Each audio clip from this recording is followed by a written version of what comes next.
Hi, it's Steve again, and I'm here to talk to you about an article I saw over the weekend linked into a school based up in Merseyside area. It came from a little echo of the story about a school teacher who has been struck off from within their role for failing to step in and deal with a situation where a child within their care in one of their classrooms was assaulted by a group of other children. Now this raises quite a lot of interesting points within this one.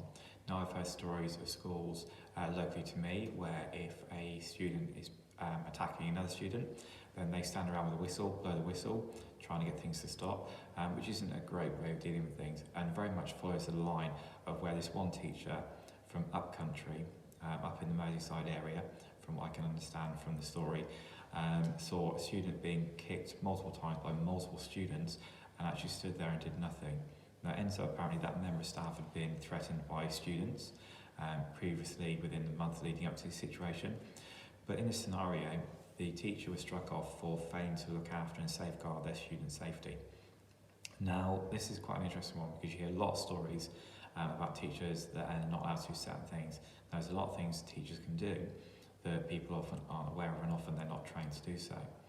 So what we've got to consider in this scenario is if a child is being attacked by one or more other children, then there is an issue. So the teacher would have a duty to prevent harm to the child that's being assaulted.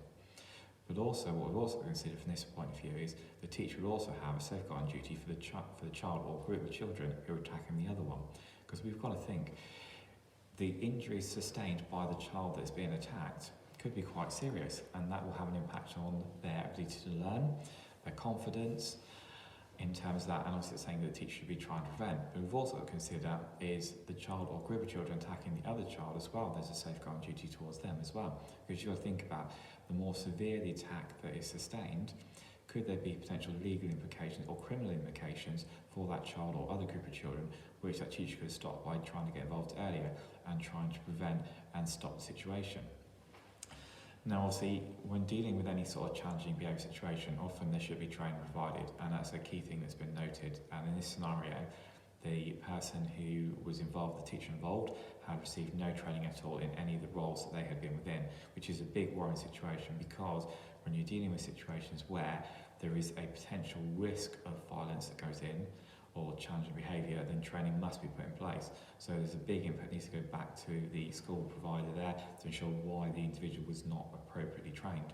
It ends up other members of staff passing, came across the incident and actually dealt with the scenario at its time.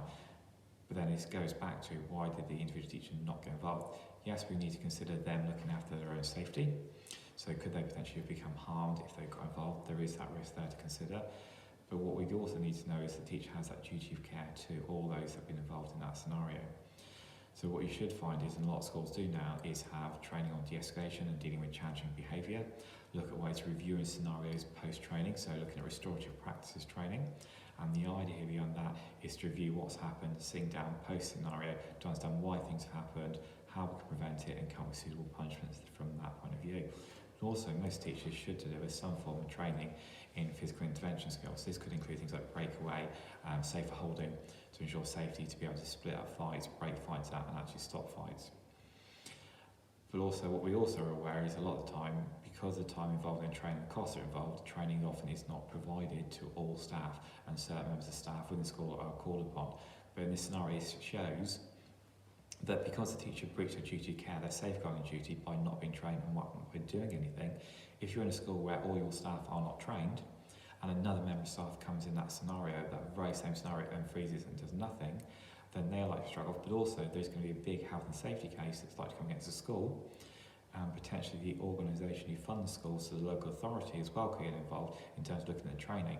Because there was a story going back further along where up in Luton area, which again I'll try and link the post to these stories as well, where a teacher was horrifically assaulted by staff and no training was actually provided, and the fingers went back to higher school management and to local authorities in terms of why the training and why suitable risk assessments were not in place for these scenarios.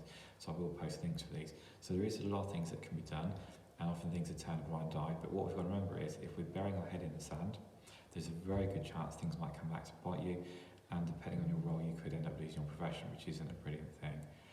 So if you need any help with this at all in terms of any challenging behaviour, safeguarding advice, whether it comes to breakaway or physical intervention skills, then please feel free to drop me a message and I'll be happy to help where I can.